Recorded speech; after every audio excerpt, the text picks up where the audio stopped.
Hello and welcome to our continuous coverage on this Super Saturday where the numbers are coming in thick and fast. The leads clearly showing that the BJP, it's a big day for the BJP and Narendra Modi in Uttar Pradesh and Uttarakhand, and the party seems to be going neck and neck in Manipur and in Goa as well with the Congress. But some, the silver lining for the Congress really is that it is doing extremely well in Punjab. Many pollsters said that it would be a neck and neck battle between the Aam Aadmi Party and the Congress in Punjab, but the Congress doing exceedingly well there. I'm Frank Pereira on Rajya Sabha Television. We're going to continue tracking the numbers for you here, and with me is Amrita Rai. जी, Rajya Sabha TV पर आप लगातार 5 राज्यों में आए चुनाव नतीजों को देख रहे हैं। हम चुनाव नतीजों के बारे में बहस करने से पहले देखते हैं इस वक्त की ताजा सुर्खियां क्या हैं।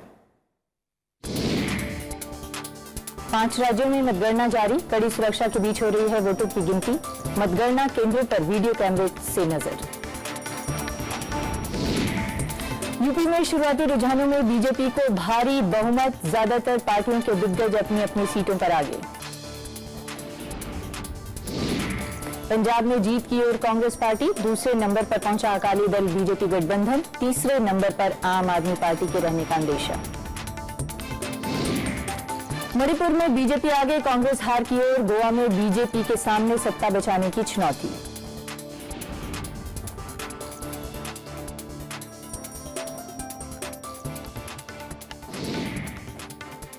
और इस चुनाव नतीजों पर बातचीत करने के लिए, बहस के लिए हमारे साथ कुछ मेहमान हैं जिनसे आपका परिचय कराते हैं। हमारे साथ इंडियन एक्सप्रेस के मनीष छिब्बर हैं, नवीन उपाध्याय हैं और भारत भूषण जी हैं। इसके अलावा कुछ पॉलिटिकल गेस्ट भी हमारे साथ होंगे, उनसे भी बहस करेंगे। लेकिन अगर मैं अपनी चर्चा की शुरुआत मनीष आपसे करूं, आप लगातार इस पूरे चुनाव नतीजों को, खासतौर से पंजाब आप घूम के भी आए और देख भी रहे हैं। पंजाब में जिस तरह से चुनाव नतीजों का रुझान देखने को मिल रहा है, उसमें एक और इम्पोर्टेंट बात देखने को मिली है कि जो कहा जा रहा था कि बीजेपी और एसएडी मिलकर सलगिंग कर रहे हैं, वो वैसा है नहीं, क्योंकि उनके जो वोट परसेंटेज हैं वो अभी भी इंटैक्ट नजर आ रहे हैं। अगर 32% वोट परसेंटेज उनको दिख रहे हैं, तो इसका मतलब उनके वोट परसेंटेज में कोई खास कमी नहीं आई है। मैंने कार्यक्रम की शुरुआत में भी कहा कि शिरोमणि अकाली दल का एक जो पंथिक वोट बैंक है, वो उसका कोर वोटर है। वो 5-7% ऊपर नीचे हो सकता है, लेकिन जैसे पिछली बार उनको 34-35% के करीब वोट पड़ा था। तो मुझे नहीं लगता था कि मुझे, जब मैं घूम भी रहा था, ऐसा कहीं नहीं दिख रहा था कि वो पूरे का पूरा वोट शिफ्ट हो गया है। देखिए, जो उनका कोर वोटर है वो उनके साथ है, वो सुबह भी उनके साथ है और शाम को भी उनके साथ है। और आम आदमी पार्टी ने एक कोशिश की मालवा में, जो कि इनका अकाली दल का गढ़ माना जाता है, सेंध लगाने की, लेकिन वो अब नतीजे दिखा रहे हैं कि जो रुझान है कि वो सक्सेसफुल नहीं हुए। दूसरा एक बहुत बड़ा फैक्टर था कि आम आदमी पार्टी पंजाब में एक फेसलेस पार्टी था।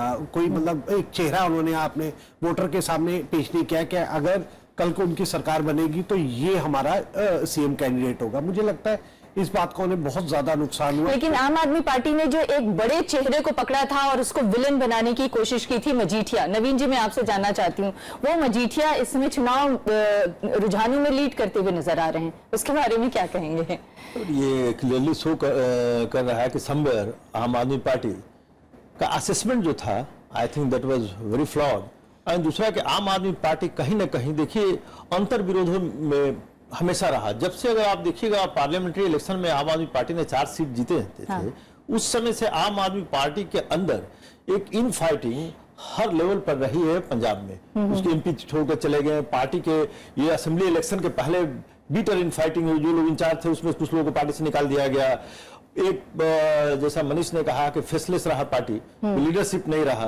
और दूसरा जो उनका सबसे बड़ा गैम्बल था कि वो लोग सोच रहे थे कि वो पंथिक जो वोट है वो शिफ्ट करेंगे, वो नहीं हुआ। I think that is where they went wrong. Bharat Bhushan ji, ये आपने बताया, लेकिन भारत भूषण जी, आम आदमी पार्टी की तरफ से जो गलतियां हुई सो हुई, लेकिन आम पत्रकारों की तरफ से भी क्या आप मानेंगे कि गलतियां हुई? क्योंकि जितने पत्रकार वहां से लौट के आ रहे थे, सभी यही कह रहे थे कि आम आदमी पार्टी अच्छा प्रदर्शन कर सकती है और उसका वोट बढ़ सकता है, या मतलब उसने जो अपनी एंट्री ली है वो एकदम सीधे जीत के साथ सामने आएगी। आप क्या कहेंगे कि जितने कई पत्रकारों के कैलकुलेशन में भी गड़बड़ी हुई? जरूर हुई होगी, जितने पत्रकार उतनी बातें, लेकिन जो आपको वोट नहीं मिला है ये आपकी गलतियां जो भी रही होंगी, लेकिन पंजाब की जनता ने ये मान लिया है कि आपको वो नेशनल पार्टी नहीं मानती है। कॉन्शियसली उसने कांग्रेस को चूज किया है कि ये नेशनल पार्टी है, एक बड़ी पार्टी है जो जिसको वो प्रेफर करते हैं, यानी आपको रीजनल दिल्ली वाली पार्टी या सिमटी हुई पार्टी मान के देखा गया है, और ये कांग्रेस के लिए बहुत अच्छी बात है। कांग्रेस के लिए उत्तर प्रदेश उतना इंपॉर्टेंट नहीं था, कांग्रेस के लिए इंपॉर्टेंट था पंजाब की एंटी इनकम्बेंसी का फायदा उठा सकते हैं। I'm just going to cut you short there, Bharat Bhushan, because Piyush Goyal, Union Minister, is speaking to the media now. Let's listen to what he has to say. की राह लगातार निरंतर चलती रहेगी। प्रधानमंत्री मोदी जी और अध्यक्ष अमित शाह के नेतृत्व में भारतीय जनता पार्टी की हर सरकार देश की सेवा, जनता की सेवा में जुड़ी रहेगी। बहुत बहुत धन्यवाद। There you have it, of course, Piyush Goyal there speaking to the media and saying that it was Amit Shah's and Modi's victory really as far as these assembly polls are concerned. Bharat Bhushan, the point that you are making, of course, of the Aam Aadmi Party now, is this a reality check really for the Aam Aadmi Party? Because the Aam Aadmi Party was thinking big, was thinking to go national, make inroads into maybe Gujarat and Himachal Pradesh as well later this year. Now, does this stop them in the ranks? I don't think it stops them, but it just tells you what people of a particular state are thinking. A big state like Punjab thinks that AAP, Delhi, they've seen the Delhi government run by AAP. They don't see it as an alternative. For the Congress, it's significant because, if they had lost Punjab, they've lost Uttarakhand, they lose Goa, then they would be in very bad shape. So for them, the most important election, to my mind, was Punjab. And people of Punjab have shown that they still recognize it as a national party. This gives Congress hope. Whether it disappoints AAP or not is a different matter. जी जी जी, राजीव शुक्ला कांग्रेस के नेता इस वक्त media से बात कर रहे हैं। उस पर जाने से पहले मैं एक छोटे से आंकड़े पर नजर डालना चाहूंगी। आम आदमी पार्टी को लोकसभा चुनाव में पंजाब में 4 सीटें हासिल हुई थी और 24.5% वोट हासिल हुए थे, और इस वक्त जो रुझान आ रहे हैं उसके मुताबिक 23% वोट हासिल हो रहे हैं। तो वोट में अभी तक के मुताबिक कोई खास चेंज नजर नहीं आ रहा। चलते हैं राजीव शुक्ला के बयान की तरफ। राहुल जी की है, तो राहुल जी तो पंजाब भी गए तो वहां क्यों जीत रहे हैं, मणिपुर भी गए तो वहां भी जीत रहे हैं, गोवा में गए वहां हम जीत रहे हैं। तो ऐसा कुछ नहीं है। ये जो है चुनाव में इस तरह से लगा रहता है। उत्तर प्रदेश में हमारे पास वोट बैंक की राजनीति में पीछे रह गए, जो उन्होंने एक हमेशा जातवाद और ध्रुवीकरण और धर्म के नाम पे ये सब जो तमाशा किया, और विकास की तो बात ही नहीं बीजेपी ने रखी। तो विकास हारा, वोट बैंक की राजनीति जीती। 2019 के लिए काफी महत्वपूर्ण था उत्तर प्रदेश का चुनाव। 2019 में आप देखेंगे नतीजे इसके एकदम उलट होंगे, क्योंकि अब लोगों को पता चलेगा कि बीजेपी कुछ कर पाती नहीं। जैसे केंद्र में 3 साल उन्होंने कुछ नहीं किया, वैसे राज्य में कुछ 2 साल अगले कुछ नहीं करेंगे। तो वहाँ पे इसके बाद लोगों को एहसास होगा और गलती का पता चलेगा। एक सवाल, ये प्रशांत किशोर के रोल के ऊपर भी चर्चा हो रही है। एक स्ट्रेटेजिस्ट के रूप में लेके आए थे, आपको लगता है कि ये एक बहुत बड़ा, देखिए वो क्या नहीं कि नॉन पॉलिटिकल ऑर्गेनाइजेशन सब पार्टियां मदद लेती हैं और वो करती हैं, उनका काम वो है, इसलिए उनको बेवजह इस विवाद में नहीं घसीटना चाहिए। एक छोटा सा आखिरी सवाल, क्योंकि जब हार होती है तो जवाबदेही और जिम्मेदारी भी होनी चाहिए। आज उत्तर प्रदेश में जो हार हो रही है, क्या कांग्रेस के लीडरशिप या स्थानीय जो प्रदेश के नेता है किनको जवाबदेही है? नहीं, हम लोगों की जिम्मेदारी है, जो हम लोग नेता वहाँ के, हम सबकी जिम्मेदारी है, इसलिए हम अपने ऊपर जिम्मेदारी लेते हैं। राहुल गांधी, राहुल जी तो सब जगह, पंजाब गए तो वहाँ जीत रहे हैं, तो इसकी नहीं क्यों नहीं बोल रहे? गोवा में जीत रहे हैं, वहाँ क्यों नहीं बोल रहे? मणिपुर में अच्छा प्रदर्शन चल रहा है, वहाँ क्यों नहीं बोल रहे? तो राहुल जी पे जिम्मेदारी है, उनका काम है पार्टी के लिए सब तरफ काम करना। गठबंधन का फैसला सही था, बिल्कुल सही था। तो राजीव शुक्ला को अभी आप सुन रहे थे। कांग्रेस की तरफ से बात करने के लिए हमारे साथ अमृता धवन है, यूथ कांग्रेस की नेता। अमृता, अभी भी आप लोग इन नतीजों में अपने लिए सिल्वर लाइनिंग ढूंढ रहे हैं? नहीं अमृता जी, सिल्वर लाइनिंग की बात नहीं है। मुझे लगता है कि अगर 5 राज्यों में से 3 राज्यों में कांग्रेस पार्टी बढ़त पर है और एक राज्य में सरकार बना रही है जो कि अभी पूरी तरह से मतलब प्रत्यक्ष, तो मुझे लगता है कि इसमें निराशा की कोई बात नहीं होनी चाहिए। कांग्रेस के कार्यकर्ता उत्साहित है कि हम पंजाब में सरकार बना रहे हैं, कांग्रेस के कार्यकर्ता उत्साहित है कि गोवा और मणिपुर में हम आगे लीड कर रहे हैं। तो मुझे लगता है कि ऐसा नहीं होना चाहिए कि यूपी को हम सिर्फ डिस्कस करें और कहीं ना कहीं जो बाकी राज्य जो कांग्रेस जीत रही है उस पर चर्चा। राज्य यूपी, और जैसे कि राज्य शुक्ला जी ने यूपी में था और उसके बाद भी आप लोगों को कोई अफसोस, कोई निराशा नहीं है, आप ये कह रही हैं? देखिए, मेरा मानना है कि जो बेस्ट कर सकते थे वो हम लोगों ने किया है और विकास के नाम पर हम लोग पूरा प्रचार प्रसार हम लोगों ने स्टेट के अंदर किया है। और अखिलेश यादव जी की जो सरकार थी उसके जो विकास के मुद्दे थे और जो कार्यक्रम उन्होंने किए, उन्हीं योजनाओं को आगे बढ़ाने का काम कांग्रेस पार्टी ने जो है कॉमन मिनिमम प्रोग्राम के तहत किया था। लेकिन अगर राजनीति जो है वो ध्रुवीकरण पर आगे हो जाती है और वो ध्रुवीकरण जीत जाता है, तो मुझे लगता है कि इसके आगे आप और क्या कह सकते हैं, क्योंकि विकास का जो मॉडल है वो काम नहीं किया, लेकिन जो पॉलिटिसाइज किया, जो कास्ट को बीच में लेकर आए, जो कब्रिस्तान शमशान घाट की बात की, क्योंकि प्रधानमंत्री ने यूपी के चुनाव में विकास का कोई मॉडल प्रस्तुत ही नहीं किया। इससे साबित होता है कि लोगों ने विकास का मॉडल रिजेक्ट किया है और कास्ट बेस्ड पॉलिटिक्स को एक्सेप्ट किया है। अगर यूपी की जनता यही मैंडेट रखती है तो उसको हम ग्रेसफुली एक्सेप्ट करते हैं और हमें ये देखना होगा, क्योंकि हमेशा प्रधानमंत्री ये कहते थे कि राज्य में जो है यूपी के अंदर काम नहीं होने दे रही अखिलेश यादव की सरकार, अब तो भारतीय जनता पार्टी की सरकार है।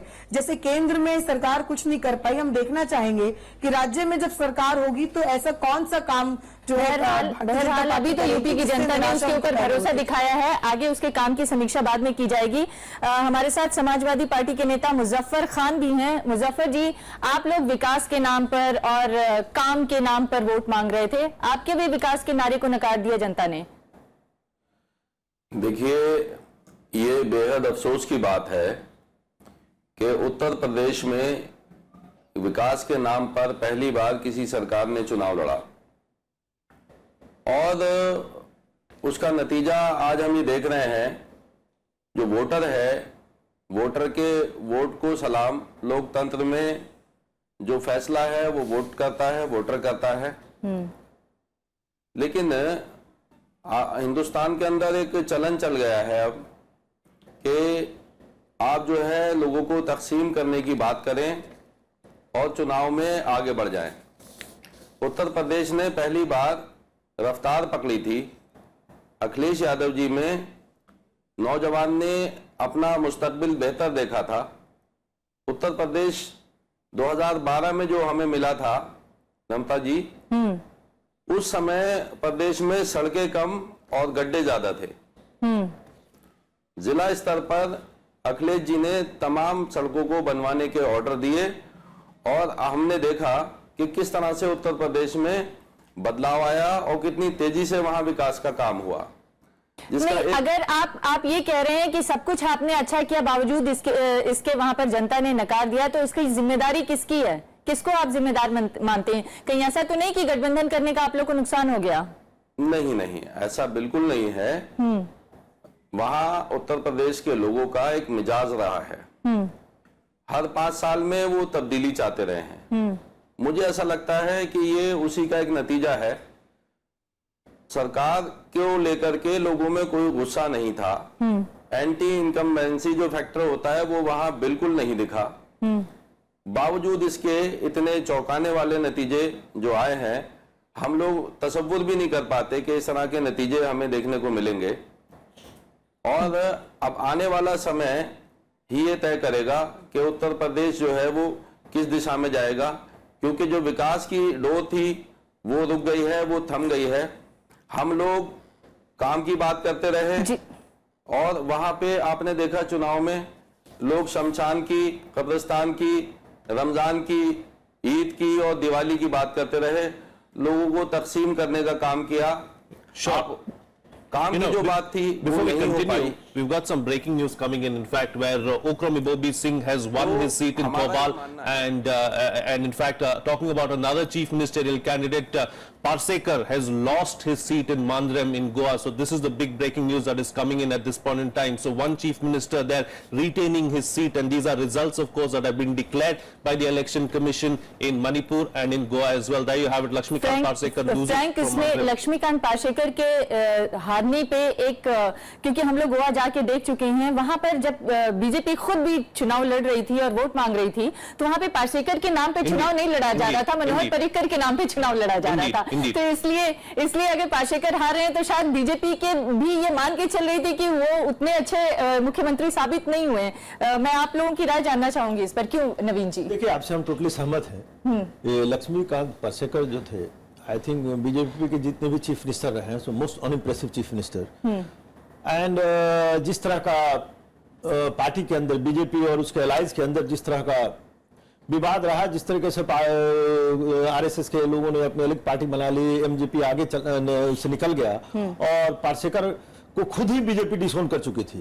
वैसी स्थिति में पार्सेकर के हार से हमको कोई आश्चर्य नहीं हुआ है, क्योंकि अगर वो बीजेपी अगर सत्ता में भी अगर आ जाती है वहां पर और पार्सेकर जीत भी जाते हैं तो बीजेपी शायद उनको दोबारा चीफ मिनिस्टर के रूप में एक्सेप्ट नहीं करती। तो ये मोर और लेस नहीं, लेकिन क्या बीजेपी को इस बात का भी नुकसान हुआ कि जो उसकी आरएसएस से जुड़ी शाखाएं थी या आरएसएस से जुड़े जो उसके महत्वपूर्ण नेता थे वो भी अलग हो गए, उन्होंने एक अलग गोवा सुरक्षा मंच बना लिया एमजीपी और शिवसेना के साथ मिलकर, इसका भी बीजेपी को नुकसान हुआ है? डेफिनेटली अगर वो ऐसा नहीं रहता और जिस तरह के क्लोज कंटेस्ट दिखाई दे रहा है तो शायद वो बीजेपी फार बेटर रहती, क्योंकि ये रिजल्ट जो दिखाई दे रहे हैं, मान के चलिए कि जब लास्ट ये इलेक्शंस था 2012 का और उस समय मनोहर पारिकर जब थे उस समय भी बीजेपी केवल 21 सीट लाई थी और अपोजिशन को 20 सीट मिला था। दो मुख्यमंत्रियों को हम देख रहे हैं, एक तरफ गोवा के चीफ मिनिस्टर हैं, दूसरी तरफ उत्तराखंड के चीफ मिनिस्टर हैं। उत्तराखंड के चीफ मिनिस्टर भी अपनी दोनों सीटें फिलहाल हारते हुए नजर आ रहे हैं। अभी रिजल्ट के बारे में नहीं कहा जा सकता, लेकिन जो रुझान आ रहे हैं वो इसी तरफ इशारा कर रहे हैं। शिव, आप बताना चाहेंगे कि क्या वजह देखते हैं आप इस हार के पीछे?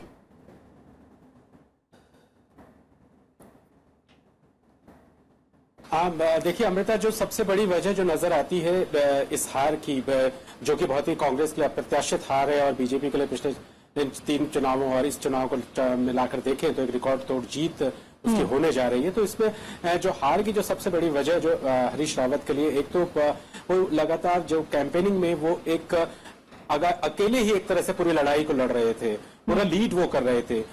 नेशनल लीडरशिप बिल्कुल खाली थी, कोई समझ ही नहीं आ रहा था कि राहुल गांधी बेशक जरूर आए थे, उन्होंने यहाँ पे रैलियां भी की थी और नेताओं ने भी रैलियां की थी, लेकिन उसका कोई बहुत ज्यादा बड़े पैमाने पर असर होता हुआ नहीं दिखा, जो कि बीजेपी की ओर से मोदी की रैलियों में दिख रहा था। तो हरीश रावत एक तरह से खुद आगे बढ़ के लड़ाई लड़ रहे थे। दूसरी बात, जो उन्होंने बार बार जो अपील की थी जनता से, और वो बाकायदा एक तरीके से कहते हैं गुहार लगाते हुए वो कह रहे थे कि मुझे बहुत कम समय मिला है, मुझे समय दो, और मेरे खिलाफ साजिशें हुई, सीबीआई लगाई गई, मेरी सरकार को तख्ता पलट किया गया, आदि आदि।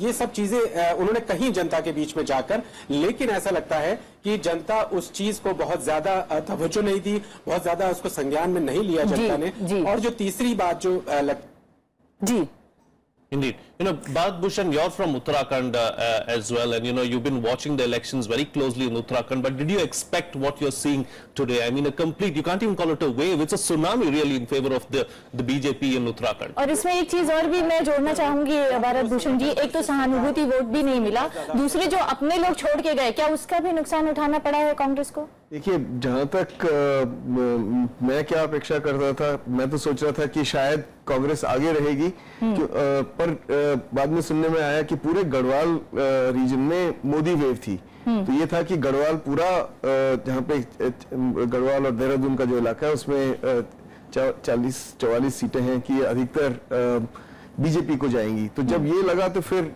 ये रिजल्ट अप्रत्याशित नहीं लगे, क्योंकि अगर एक लार्ज चंक जा ही रहा है बीजेपी की तरफ, तो हो सकता है उस वेव का असर दूसरी वाली में नहीं हो, ये कैसे हो सकता है? तो ये मोदी वेव थी और इसका कोई और एक्सप्लेनेशन हो नहीं सकता, क्योंकि जो लोग छोड़ के गए थे वो बहुत भले आदमी होते या बहुत अच्छे नेता होते, एक से एक करप्ट नेता थे उसमें। जी, लेकिन एक और फैक्टर था जिसकी वजह से कांग्रेस के लोग हो सकता है उम्मीद लगाए होंगे, वो फैक्टर था कि जो बीजेपी के उनके कद्दावर नेता थे वो भी नाराज थे वहां पर, क्योंकि उनको भी उतनी तरजीह नहीं दी गई। उसमें से कई लोगों के वोट काटे गए, कई तरह के विरोध देखने को मिले जिस वक्त टिकट बांटे गए थे, उन सब का भी कोई असर नहीं हुआ, कुछ असर नहीं हुआ। जबकि हर एक शुरू में लग रहा था कि हर एक कॉन्स्टिट्यूंसी में कॉन्स्टिट्यूंसी वाइज फाइट होगी, क्योंकि हर एक जगह रेबल था, बीजेपी के खिलाफ बीजेपी का रेबल था, कांग्रेस के खिलाफ कांग्रेस का रेबल था। लेकिन इस बार तो ऐसा भी हुआ कि बीजेपी ने अगर किसी बाहरी आदमी को भी टिकट दिया, वो आदमी भी जीत गया। तो इसको मैं तो इन्होंने सुनामी कहा, I think it is a tsunami, there is no doubt about it. Indeed, and even as we speak, Amrita, the BJP has crossed the 300 mark in Uttar Pradesh. That is extremely significant, Manish. It has never happened in the history of Uttar Pradesh elections where a single party, even during Rajiv Gandhi's era, even after Indira Gandhi's assassination, this was not the kind of sweep that we saw. This kind of mandate, the last time we saw it, Pandit Nehru was ruling this country, I think, it's complete polarization that has happened, and, the Samajwadi Party leader, he's right. He says that, development has lost. But what would be more interesting to see is, because from now on, everything, because this is, a sort of, we are in the run up to 2 years away, we are going to have the national elections. So from here on, every step, everything that the BJP does in Uttar Pradesh will be keenly watched. And I think the opposition also, led by the Congress and, or supported by the Congress, they will have to come up with new slogans, a new way to fight or to counter the agenda being set by Mr. Modi. Indeed. Otherwise, everything is lost for them. As far as Uttar Pradesh is concerned, now the question really for the BJP is who the chief minister will be in Uttar Pradesh. बिना chief minister के चेहरे के भी BJP ने इतना अच्छा प्रदर्शन किया, और शायद ये मोदी जी की मेहनत, उनके करिश्मे की वजह से ये जीत मिली है। नवीन, डेफिनेटली, यू सी, अगर आप क्योंकि जब उत्तर प्रदेश में टिकट बंटवारा हुआ था तो वहां पर भी जो तस्वीरें थी वो उत्तराखंड से कुछ अलग नहीं थी, वहां पे भी वही सब कुछ हो रहा था। रीअसर्शन ऑफ ब्रांड मोदी, और हम इस बात को नहीं मानते हैं कि ये शमशान कब्रिस्तान का जो डिबेट हुआ उसके कारण वोटर्स सोए हो गए, क्योंकि अगर यूनिफॉर्म रहा है। ये शमशान कब्रिस्तान का ये 4th फेज के बाद स्टार्ट हुआ है, और चाहे जो भी कम्युनल पोलराइजेशन की बात हुई है, you start from phase 1, and जिस तरह का रिजल्ट आ रहा है वो दिखा रहा है कि as from day 1 I think this brand Modi was working in a very big way, and if you look at it closely, I think I will put down to a very interesting cocktail of we start with Hindutva, aspirational politics, and then you have nationalism. These three things have come together in one cocktail, and the opposition didn't have any counter narrative to take on this. इसके संदेश क्या हैं? भारत भूषण जी, मैं जानना चाहती हूँ, खास तौर से उत्तर प्रदेश में जिस तरह के रिजल्ट आ रहे हैं, उसके संदेश आप क्या देखते हैं? उसका संदेश ये है कि पोलराइजेशन काम करता है। उसका संदेश ये है कि समाजवादी पार्टी और सबसे ज्यादा तो बीएसपी खत्म हो रही है, तो लोगों ने कास्ट से अपने ट्रेडिशनल कास्ट ग्रुप से बाहर निकल के वोट किया है। तो लगता है कि हिंदुस्तान का दलित जो है वो हिंदुआइज होना चाहता है, वो अपनी आइडेंटिटी में घुस के आइडेंटिटी पॉलिटिक्स नहीं करना चाहता है। तो ये परसेंटेज देखना पड़ेगा कि कितना फॉल हुआ है बीएसपी का, कितना रिटेन कर पाई है बीएसपी की, खाली टेम्परेरी डिक्लाइन है कि परमानेंट डिक्लाइन है। करीब 23% दलित मतदाता हैं, और अक्सर माना यह जाता है कि दलित वोट जो है वो इंटैक्ट होकर मायावती को वोट डालता है, खासतौर से जाटव वोट, और तकरीबन 20% वोट हमेशा ही मायावती जी को या बीएसपी को मिलता रहा है। इस बार अभी तक वोट शेयर हमें नहीं देखने को मिला है, लेकिन तकरीबन 20% वोट मायावती को हमेशा ही मिलता रहा है। ये दलित वोट भी आप कह रहे हैं कि उसमें भी बीजेपी ने सेंध लगा लिया है, तो इसके उनके भीतर आशा जगाने के वो कौन से फैक्टर्स हैं जो बीजेपी की तरफ उन्हें आकर्षित कर? मैंने नहीं कहा कि पूरा के पूरा इनके पास जाटव वोट था, नॉन जाट। बीजेपी शुरू से कह रही है कि इस बार हमारी एडवांटेज ये है कि हमारे पास 3.5 कास्ट ग्रुप्स हैं। अपर कास्ट है, नॉन यादव ओबीसी है, नॉन जाटव दलित है, और ईबीसी है, आधा ईबीसी है। तो वो कह रहे थे कि पहले 4 ग्रुप होते थे, 4 पार्टियां, जिसके पास 2 ग्रुप चले गए, यानी यादव, मुसलमान, दलित और नॉन यादव ओबीसी, 2 जहां चले गए वो जीत जाते थे। इस बार ईबीसी के इमरजेंस के बाद वो कहने लगे कि हमारे 3.5 हैं और हम इस बेसिस पे जीतेंगे। लेकिन सब कुछ बीजेपी ने इस पे झोंक दिया, कास्ट पॉलिटिक्स ही नहीं झोंका, इसमें कम्युनलिज्म भी झोंका है। अब हम कहें कि नहीं कम्युनलिज्म बिल्कुल नहीं था, वो भी गलत होगा। क्या जरूरत पड़ी थी मोदी जी को इलेक्शन को कम्युनलाइज करने की? कुछ तो जरूरत पड़ी थी ना, तभी किया। और आप गांव में जाएं तो ये बात नीचे तक बैठ गई थी कि हाँ जी शमशान कम है, कब्रिस्तान ज्यादा है, हाँ जी दिवाली पे बिजली कम मिलती है और मुसलमान त्योहारों पे ज्यादा मिलती है। थोड़ी देर उनसे आर्ग्यू करिए, बोलिए कि जब बिजली आती है सबके लिए आती है, कहते हैं हाँ सबके लिए आती है, तो फिर बिजली को आप क्यों बांट रहे हैं कम्युनल तरीके से? लेकिन जब प्रधानमंत्री ही ऐसा कर देगा या भारतीय जनता पार्टी का प्रेसिडेंट ही ऐसा कर देंगे, तो ये बात भी गहरे तक बैठ गई थी।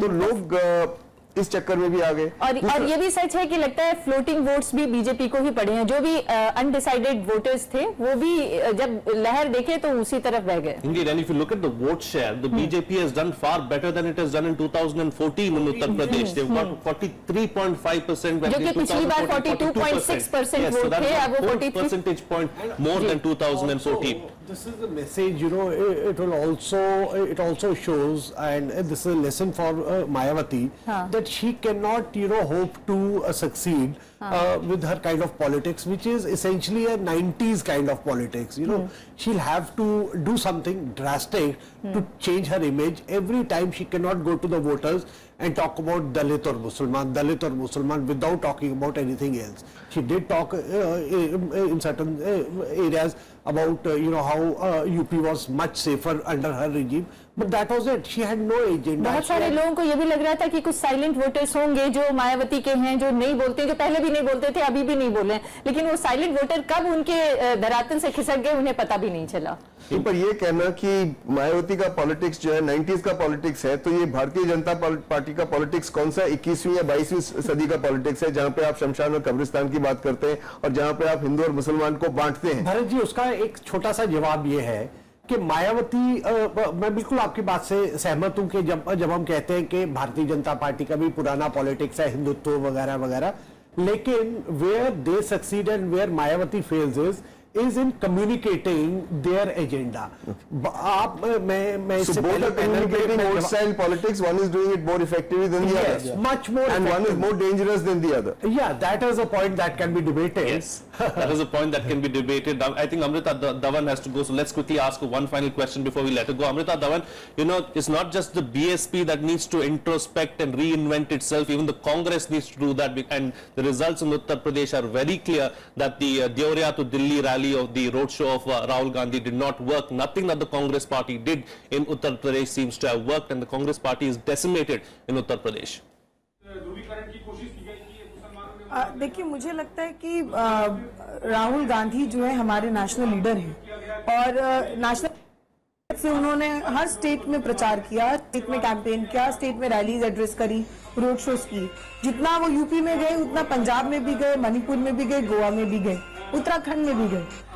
एक स्टेट में एंटी इनकम्बेंसी प्रिवेल करी, एक स्टेट में पॉलिटिक्स ऑफ पोलराइजेशन प्रिवेल करी, और पंजाब जैसे स्टेट में पॉलिटिक्स ऑफ हेट्रेड और पॉलिटिक्स। लेकिन अमृता, तब तो उसको देखकर ये कहा जा सकता है कि वहां के लोकल लीडर्स की जिनकी क्षमता जीतने की थी उन लोगों ने जीत लिया या जिता के दिखा दिया, तब तो ये भी कहा जा सकता है। उसका दूसरा इंटरप्रिटेशन ये भी हो सकता है।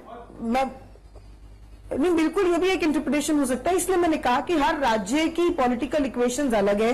ये जो आज रिजल्ट आया है इसको आप एक फ्रेम में नहीं देख सकते हैं। आपको हर राज्य की अलग अलग इक्वेशंस और कॉम्बिनेशंस कॉम्बिनेशंस को एनालिसिस करके ही इसके जजमेंट्स पर उतरना होगा। इसलिए मैंने कहा कि उत्तराखंड में एंटी इनकम्बेंसी ने काम किया, एक तरफ पॉलिटिक्स ऑफ पोलराइजेशन ने काम किया और दूसरी तरफ लोगों ने पॉलिटिक्स ऑफ हेट्रेड और ड्रग अब्यूज को रिजेक्ट किया, और गोवा मणिपुर में हम लीड कर रहे हैं। तो मुझे लगता है कि 5 में से 3 राज्य अगर हम लोग लीड कर रहे हैं, हमें इंट्रोस्पेक्ट करने की जरूरत है। उत्तर प्रदेश में अगर हम फेल हुए हैं तो मुझे लगता है कि हमें उसको समझने की जरूरत है कि कहां पर जो विकास की राजनीति है उसको लोगों ने क्यों पसंद नहीं किया, और ऐसा क्यों हुआ कि लोगों ने इमोशनल होकर ध्रुवीकरण की राजनीति को पसंद किया है। और जब भी इंडिया मुस्लिम डिवाइड क्रिएट करने की वही मुद्दा है जो 2014 में प्राप्त जो 2014 में गुल खिला गया, मोदी जी के साथ चला गया, क्योंकि 2014 के चुनाव तो विकास के मुद्दे पर लड़े गए थे और मोदी जी ने विकास का नारा देकर 2014 का चुनाव लड़ लिया। इस बार विकास को दूसरे लोगों ने नारा बनाया मगर वो हार गए।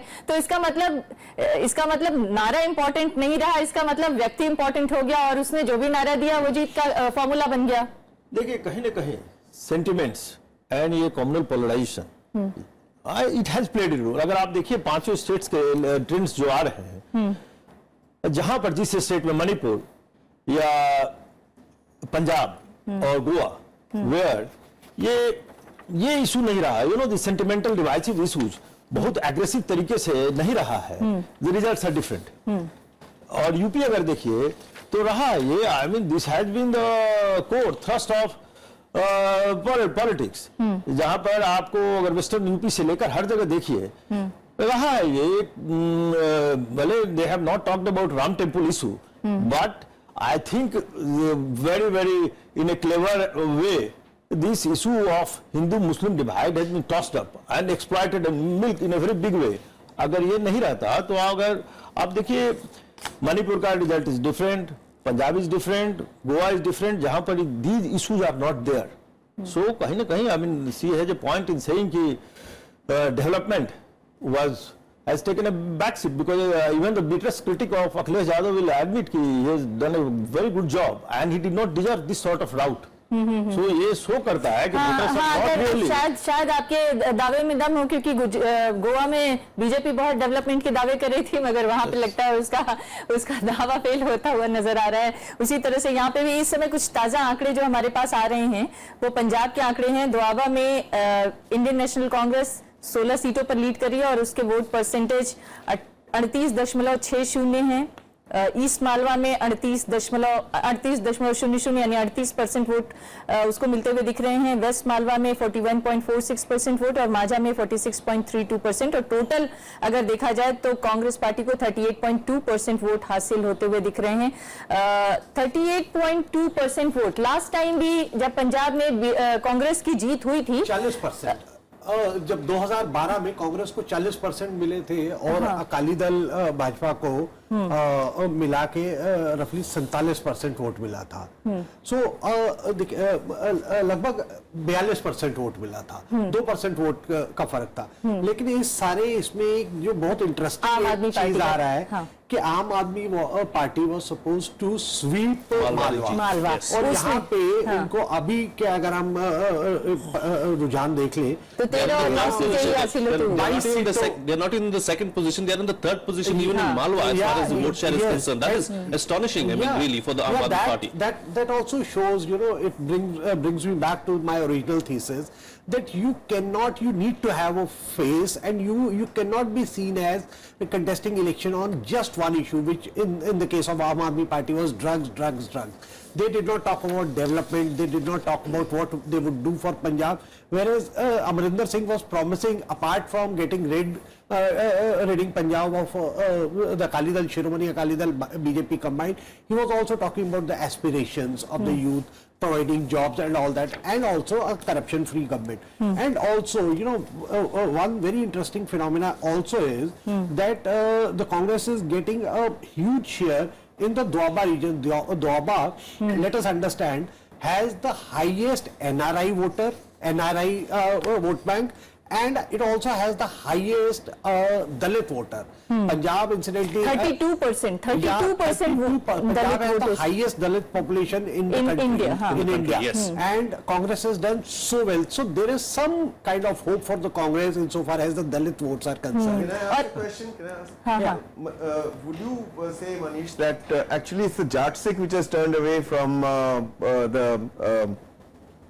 which has actually voted for the Congress, turning away from other parties, especially turning away from AAP because they were probably apprehensive that AAP would actually put a non-Jat Sikh government in place because it is relying on the support of Majhabis and Dalits and others. Yes, I certainly believe so. Because that's why that would explain your Malwa high percentage. You know, Aam Aadmi Party's biggest blunder, if I can say that, I'm sure they will have something else to say about it, was the lack of a credible face. You know, Sucha Singh Chotepur, he is not getting any votes in his own constituency, but you know, he was the one who was instrumental in setting up the party and he in the state.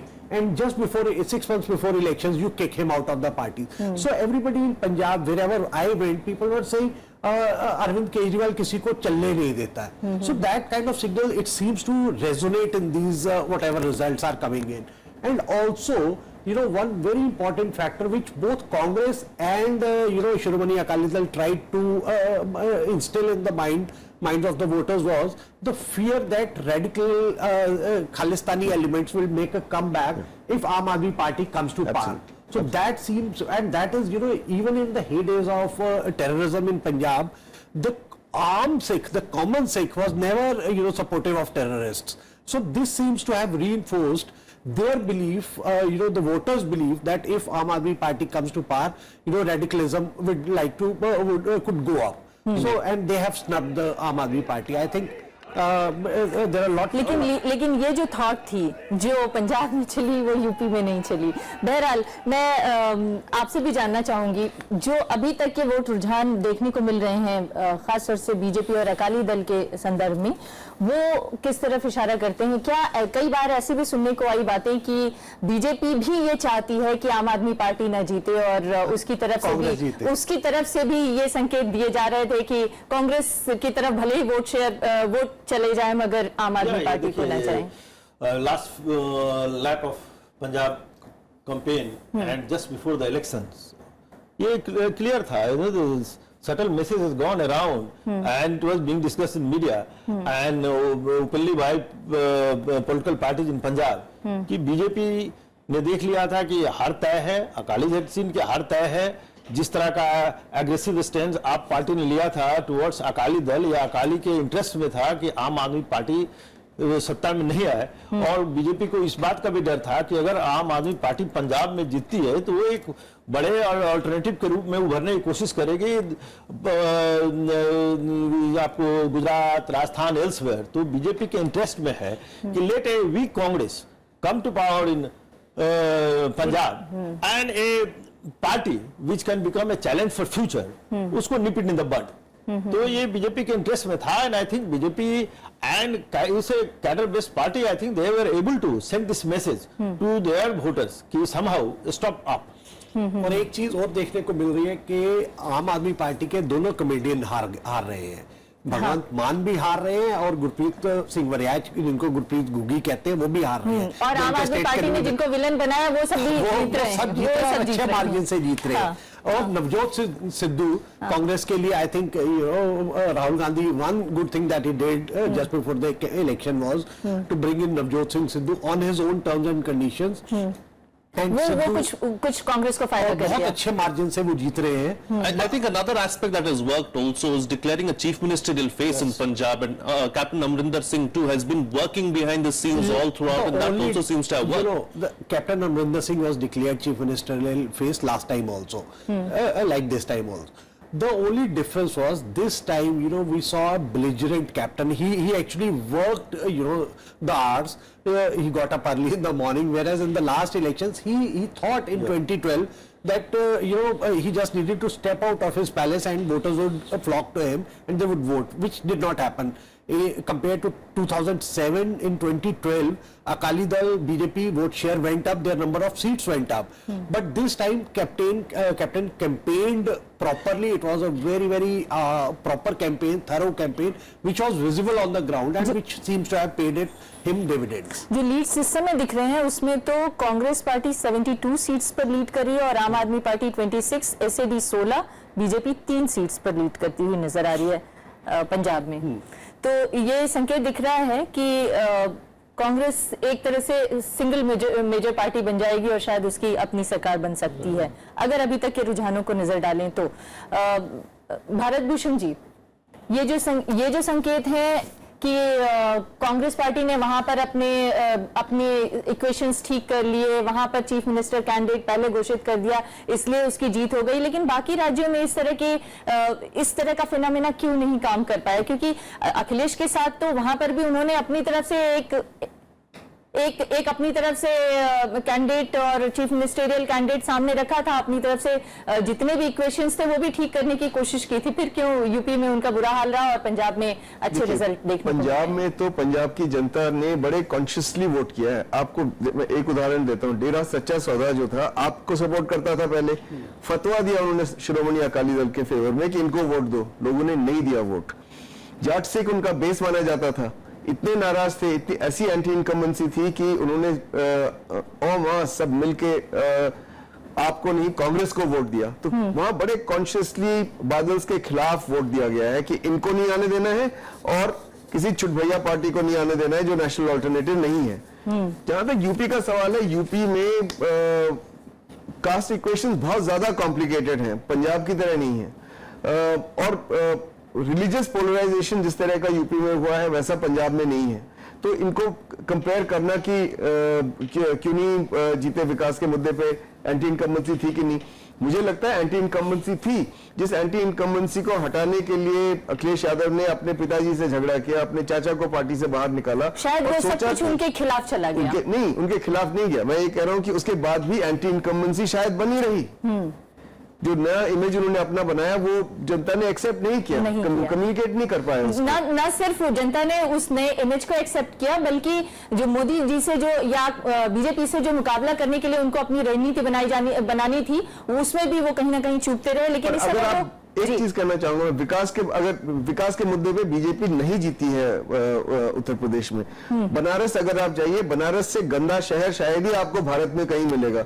एक कोने से दूसरे कोने में आप जाना चाहे, बनारस के कैंट से अस्सी घाट जाना चाहे, 1.5 घंटा लगता है। आप कार में जाएं या स्कूटर में जाएं या उसमें जाए। ये प्रधानमंत्री की कॉन्स्टिट्यूंसी, विकास के नाम पे 0, लेकिन बीजेपी जीत रही है। तो कौन कहते हैं ये विकास में जीत हुई है? ये जीत हुई है इमोशनल इश्यूज पे, सेंटिमेंटल उत्तर प्रदेश में तो विकास का मुद्दा नहीं नजर आ रहा है, लेकिन गोवा से हमारे साथ नमिता शरण भी वरिष्ठ पत्रकार जुड़ रही हैं। और गोवा के जो दूरदर्शन में मैं जो रिजल्ट इस समय देख पा रही हूं, उसके मुताबिक गोवा में कहीं पर भी एमजीपी, अच्छा इस समय एमजीपी प्लस जो है वो 2 सीटों पर आगे बढ़त बनाए हुए। कुछ देर पहले तक ये दिख रहा था कि एमजीपी को कोई सीट नहीं आ रही है, आम आदमी पार्टी को भी कोई सीट नहीं आ रही है, और एक अदर्स में कोई जीतता हुआ नजर आ रहा है। अदर्स का नाम इस समय स्पष्ट नहीं है। नमिता, क्या माना जाए, जो गोवा सुरक्षा मंच बनाकर एक अलग वोट बीजेपी के अगेंस्ट जो जाने वाले वोट थे उसको हासिल करने की कोशिश की गई थी, उसमें कहीं वो पार्टी या वो मंच फेल रहा? जी बिल्कुल सही फरमाया आपने अमृता। और मैं थोड़ी देर पहले आपको सुन रही थी जब आपने कहा कि यूपी की तरह यहाँ गोवा में मोदी फैक्टर काम नहीं किया है, यहाँ हमेशा से पर्रिकर फैक्टर ही काम करता रहा है। और जब पर्रिकर साहब को डिफेंस मिनिस्टर बनाया गया था तो एक तरह से एक विरोध यहाँ लोकल लोगों के बीच बनता था, क्योंकि उन्होंने कहा कि हमने जो वोट दिया था पिछली दफा वो पर्रिकर साहब को मुख्यमंत्री बनाने के लिए दिया था, लेकिन उनके डिफेंस मिनिस्टर जाने के बाद से एक तरह से यहाँ पे लोगों का विरोध सामने आया। और इस जो रिजल्ट्स आ रहे हैं, जो रुझान हम देख रहे हैं, उससे ये साफ साबित होता है कि ये बहुत बड़ा फैक्टर था इस बार के चुनाव में। लेकिन बीजेपी तो पर्रिकर साहब के नाम पर ही चुनाव लड़ रही थी इस बार, क्योंकि वहां के मुख्यमंत्री जो पर्रिकर जिनकी हार एक तरह से जो ट्रेल कर रहे हैं, जिनकी हार नजर आ रही है, उनके नाम पर तो वैसे भी चुनाव नहीं लड़ा जा रहा था। तो इसे क्या कहेंगे? बिल्कुल अमृता, आपने सही कहा कि पर्रिकर साहब को जब मुख्यमंत्री बनाया गया था तो बीजेपी के अंदर भी एक काफी विरोध था, क्योंकि पर्रिकर को ही लोग एक मुख्यमंत्री के तौर पर देखना चाहे थे शुरू से। और जब अमित शाह यहाँ पे चुनाव प्रचार के दौरान आए थे तब भी उन्होंने कहा था कि आप पर्रिकर को ही मुख्यमंत्री सोच करके वोट करें। लेकिन इस बात से यहाँ की जनता इस बात से सहमत नहीं हुई और उसने अपना लगता है मैंडेट करते समय अपना मन बदल लिया। पिछली बार अगर देखें तो पर्रिकर साहब बतौर मुख्यमंत्री सामने थे और जो भारी बहुमत इनको मिली थी वो परिवर्तन के नाम पर मिली थी और वो अच्छे गवर्नेंस के नाम पर मिली थी। इस बार ये विकास का मुद्दा लेकर के आए हैं, तो कहीं ना कहीं कह सकते हैं कि विरोध में बीजेपी के विरोध में वोट गया हो या ना गया हो, लेकिन कांग्रेस को इसका अच्छा फायदा इसलिए मिल गया क्योंकि इस बार 4 मुख्यमंत्री उनके चुनाव मैदान में थे। और ये कई जगह नुकसान भी होता है। बहरहाल यहाँ पर कुछ फायदा होता हुआ कांग्रेस को नजर आ रहा है और पंजाब में ऐसा लग रहा है कि कांग्रेस सिंगल लार्जेस्ट पार्टी बनकर उभरेगी। ओवरऑल अगर फिर भी हम उत्तर प्रदेश की तरफ जाएं, क्योंकि सबसे ज्यादा निगाहें तो इन 5 राज्यों के चुनाव में उत्तर प्रदेश पर ही टिकी थी। उत्तर प्रदेश में अगर कई मुद्दों की बात करें जो अखिलेश और गठबंधन सरकार के लिए हार की वजह नजर आते हुए, गठबंधन सरकार नहीं गठबंधन पार्टी के लिए नजर आ रहे हैं हार के मुद्दे, उसमें क्या मुस्लिमों का भी मोह भंग हुआ है उनके गठबंधन से, ये भी कहा जा सकता है अभी? क्यों नहीं होगा? देखिए, अगर मैं मुसलमान हूं, मैं क्यों समाजवादी पार्टी के लिए वोट करूंगा? अखलाक वाला इश्यू हुआ, क्या अखिलेश यादव उनके घर गए? अखिलेश यादव ने खुल के क्या उसकी निंदा की? एंड में पूरे परिवार को एयरलिफ्ट किया, लखनऊ बुलाया, कुछ हमदर्दी के बोल दिए, और वो भी 10-15 दिन बाद। तो लीडर जो है ही हैज टू बी, अगर आप एक वोट बैंक की पॉलिटिक्स कर रहे हैं जो समाजवादी पार्टी भी करती है, अगर आप मुसलमानों का वोट चाहते हैं तो आपको खुल के आपको मुसलमानों के लिए खड़ा होना पड़ेगा। ये नहीं करते हैं क्योंकि इनको ये लगता था कि अगर हम मुसलमानों के लिए बोलेंगे हिंदू भाग जाएंगे, तो हमारा जो यादव वोट है वो भाग जाएगा। तो एंड में हुआ ये है कि यादव, तो देखिए जो मुझे लग रहा है कि यादव इनके साथ फिर भी थोड़ा बहुत खड़ा हुआ है, मुसलमान को इनके साथ बिल्कुल नहीं रहा है। और कई जगहों पे तो मुझे ऐसा लग रहा है कि जहां मुसलमान क्योंकि वोट बट गया, उसका फायदा बीजेपी को मिला है। नहीं तो अदरवाइज अगर मुसलमान वोट बटा नहीं होता तो बीजेपी इतनी बहुमत के साथ नहीं जीत रही होती। ये क्लियर इंडिकेशन है कि मुसलमान वोटर ने बट के वोट दिया है, और उसका पूरा का पूरा विश्वास जो है वो समाजवादी पार्टी के बीच में नहीं था। कि आप क्या कहेंगे नवीन, क्या मुस्लिम्स ने उनको वोट दिया है जो उनको लगा है कि उस इलाके में खासतौर से जीत रहे हैं, या फिर समाजवादी पार्टी के खिलाफ नाराजगी जताते हुए वोट दिया? नाराजगी तो नहीं कहेंगे। केशव प्रसाद मौर्य बीजेपी के स्टेट प्रेसिडेंट इस समय आप स्क्रीन पर देख रहे हैं। मोदी जी की लहर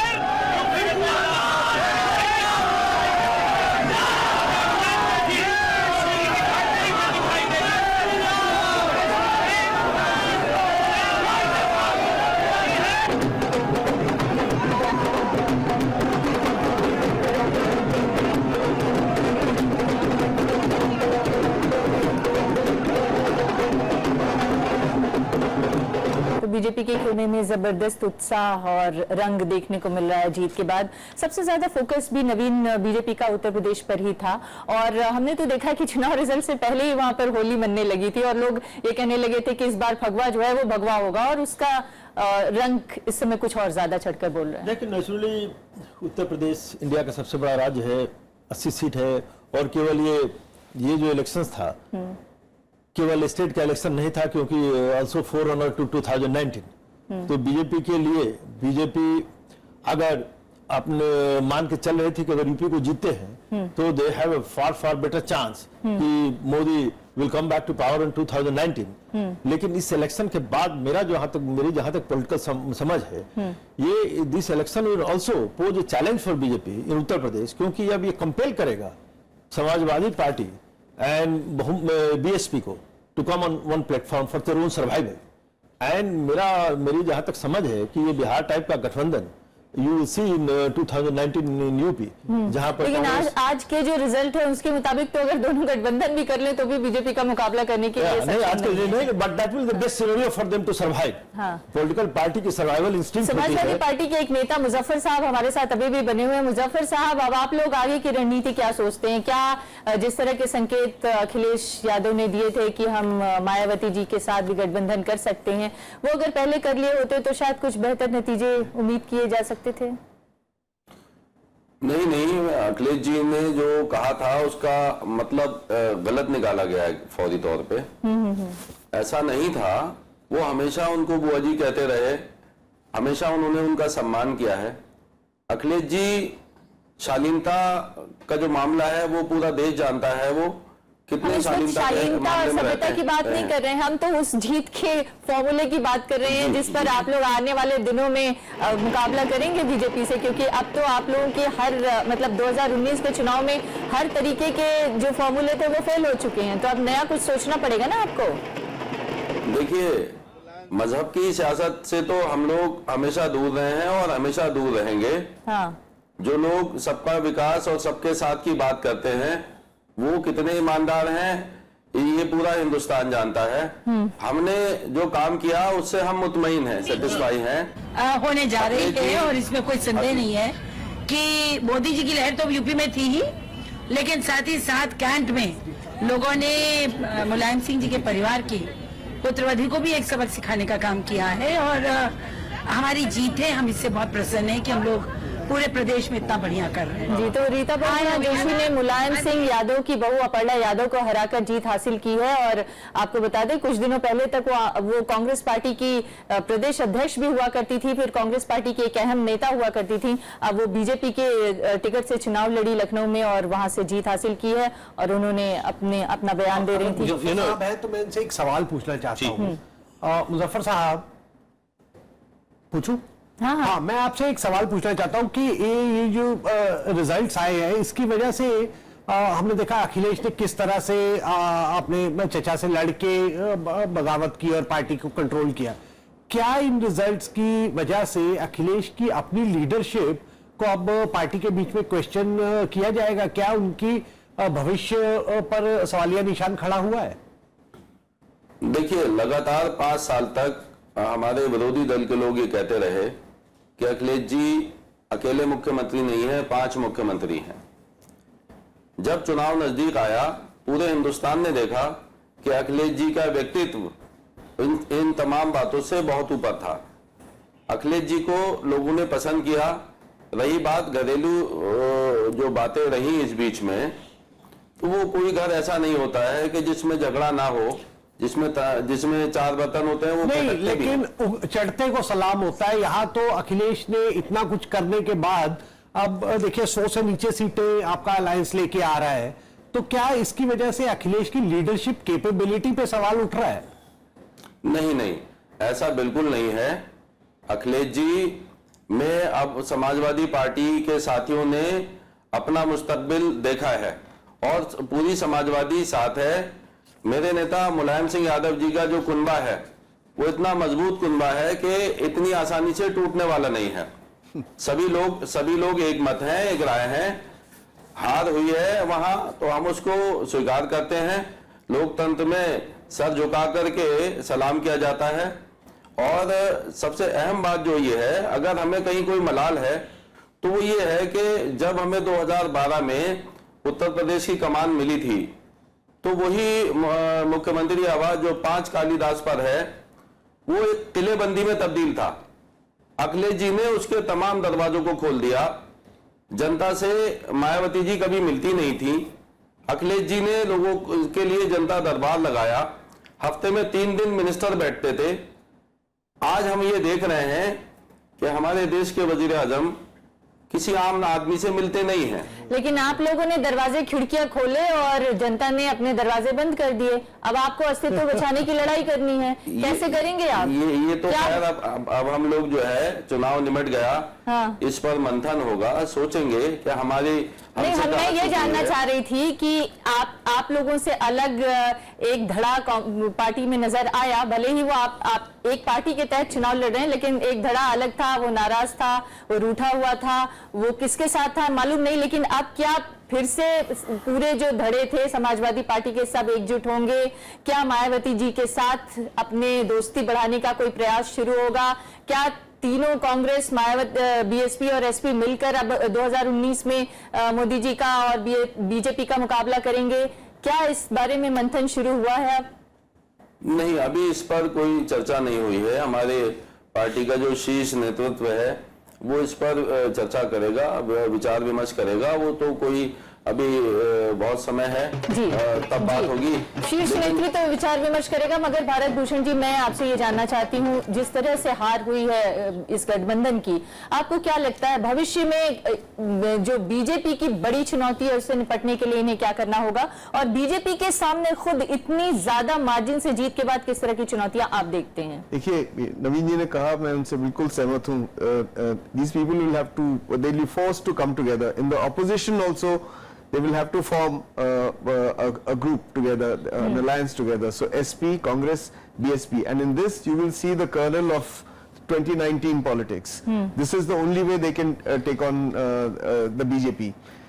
For BJP, they will have to perform in the next 2.5 years left till 2019. Otherwise, they will face anti-incumbency in UP for non-performance. And UP is not a very easy state to show results in. It's very, very difficult. इतना tough होने के बावजूद भी 2014 के मुकाबले तो बेहतर result देकर एक तरह से प्रदर्शित कर दिया बीजेपी ने कि जनता का विश्वास उसमें बना हुआ है। का विश्वास बना, इसीलिए मैं कह रहा हूँ यही विश्वास उनके लिए सबसे बड़ी चुनौती होगा 2019 में।